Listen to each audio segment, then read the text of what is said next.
Deuxième épisode de ça, là, de notre collection de Mortal Kombat 10. Donc, on était rendu à Scorpion. Donc la lance est quand même augmentée. La vengeance éternelle, bof. Et l'ignoportation. Donc, quand j'ai tout le temps essayé de faire le troisième, c'est-à-dire genre ça, ben, il meurt tout le temps avant de le faire parce que c'est long, genre, avant de pouvoir le faire. Il meurt tout le temps.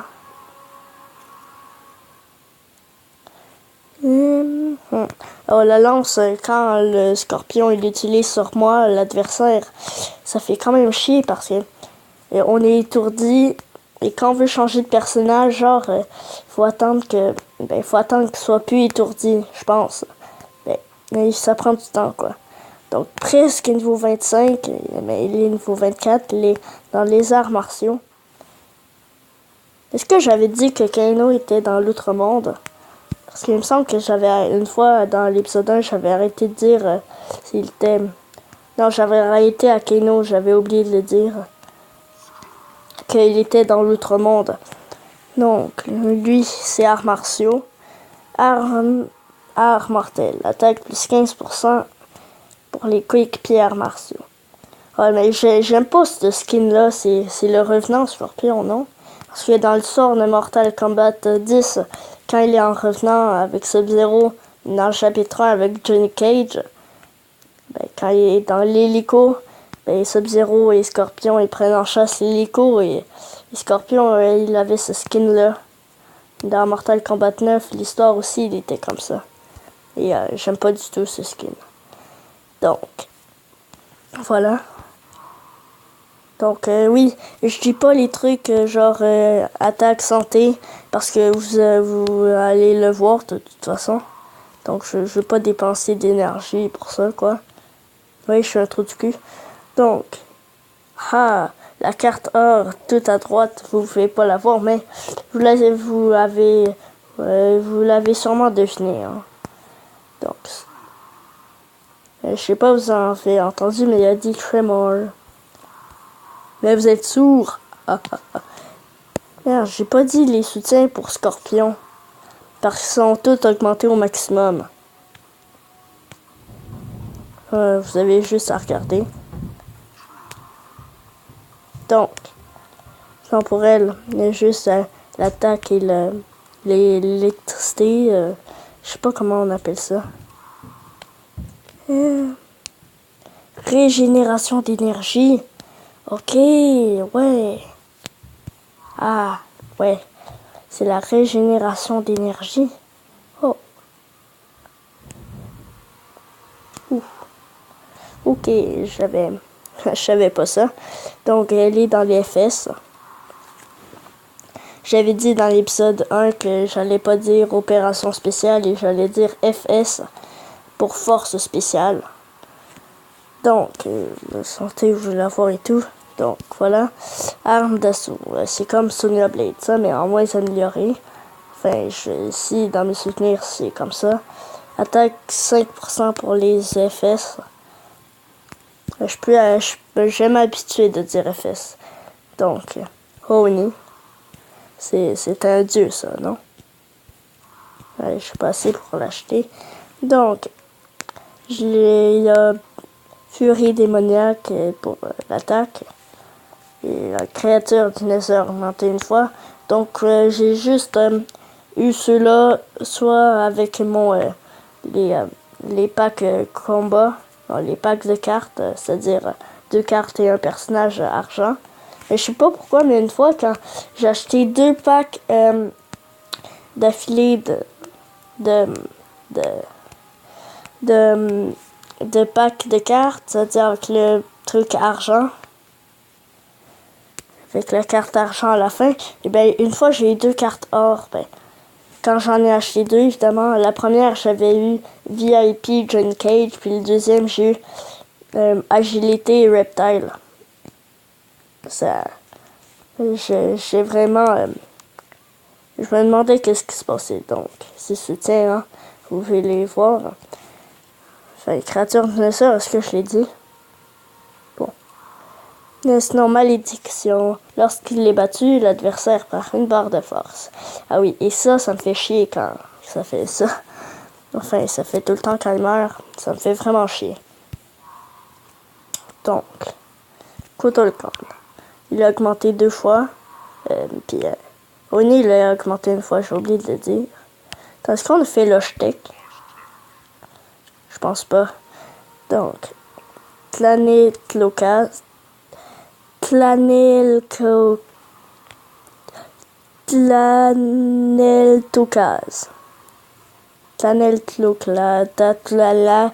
Donc, c'est soutien et tribut de guerre.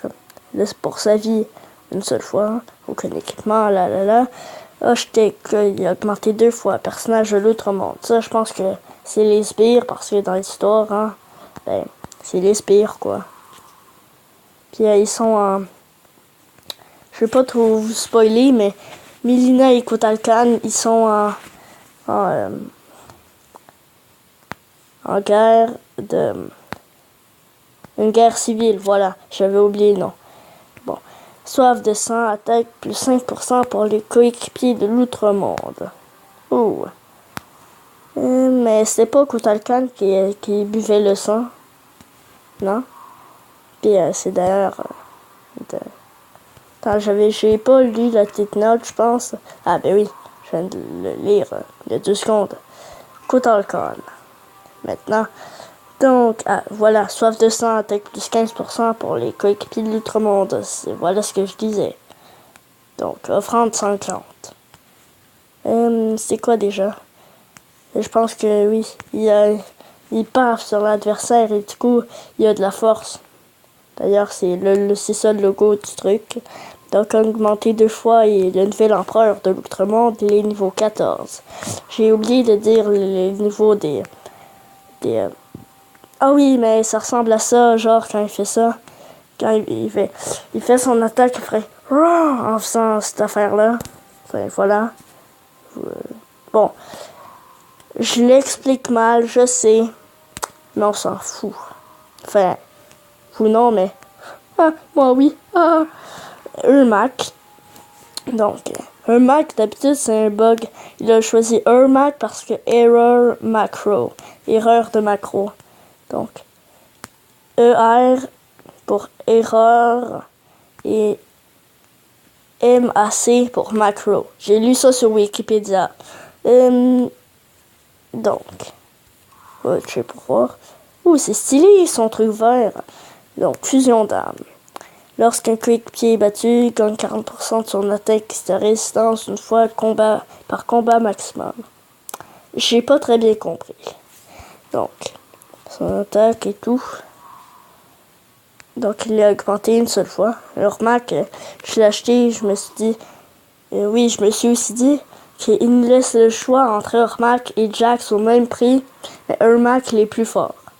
Enfin, peut-être qu'il y a des avantages un peu, puis Jax, il y en a un peu plus, et tout.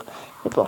Kung Jin. Ah oui, Kung Jin, j'aime jouer avec lui parce que je le trouve cool. Puis quand on est rapide, il bloque pas, ben ça donne vraiment envie de jouer avec lui, je trouve. Ben, quand l'autre équipe, il bloque pas et tout, enfin. Donc, ses soutiens, il y en a juste une, puis c'est sa vie, maîtrise du chakram. Et juste en voyant l'image de chakram, je crois que c'est un shuriken. Enfin, on voit que c'est un shuriken. Enfin, j'en sais rien. Pourquoi il aurait pris un shuriken? C'est un chakram, c'est pas un shuriken. J'explique mal, oui. Enfin, ou pas. Sinon, c'est compliqué, voilà. Enfin, j'en sais rien. Précision. Chance de coup critique, 30% pour les coéquipiers des arts martiaux. C'est quoi les coups critiques, en fait? Je sais pas c'est quoi. Il est niveau 25. Donc. Ok, donc regardez, oui, les nouveaux persos, là, pas les nouveaux, mais vous les voyez. Coup de soleil. Ils sont X-ray, hein. Donc, offrande sanglante, comme on a vu, et le totem. Mais moi, je prends offrande sanglante. Parce que c'est mieux. Enfin, je trouve. Pardon, j'ai un petit rhume. Donc, c'est soutien enfin, juste sa vie, hein, combat tribal. Donc, l'Outre-Monde, niveau 27. Totem. Ouh, c'est quand même stylé, son truc. Ça me fait rappeler Quan Chi. Quan Chi. Je parle vraiment mal. Pardon. Totem. Invoque un totem aléatoire qui augmente les dégâts infligés, la régénération ou la force. Ça, c'est pas le numéro 2, là, comme vous voyez ici. Enfin, je pense. Hein?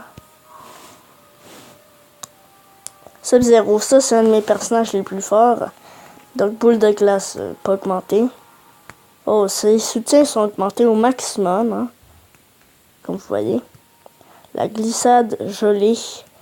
Oui, ça, c'est cool. Genre, il fait monter l'adversaire, puis avec ses mains, il fait un fusil de glace. Enfin, ça se voit pas, mais ça... Enfin, j'explique encore une fois très mal. Ok, donc après ce personnage, on arrêtera et fera l'épisode 3. Ah, discipline, santé, de 15% pour les arts martiaux, coéquipiers, quoi. Ou par contre, sa santé est vraiment améliorée. Ben, haute, en fait. Puis son attaque aussi. Sub-Zero, c'est le seul personnage argent qui est augmenté au maximum, lui. C'est-à-dire augmenté 7 fois. Il y a d'ailleurs une armure, quoi. Vous voyez? Vous voyez, juste ici. Quoi? Ah, non! J'aurais pas dû faire ça parce que vous avez vu des personnages. Et maintenant, vous allez reculer dans la vidéo pour voir c'était quoi. Enfin, je suis sûr que vous allez faire ça. Il est seulement au niveau 37 et il est très bon. Bon, allez, ciao, épisode 3.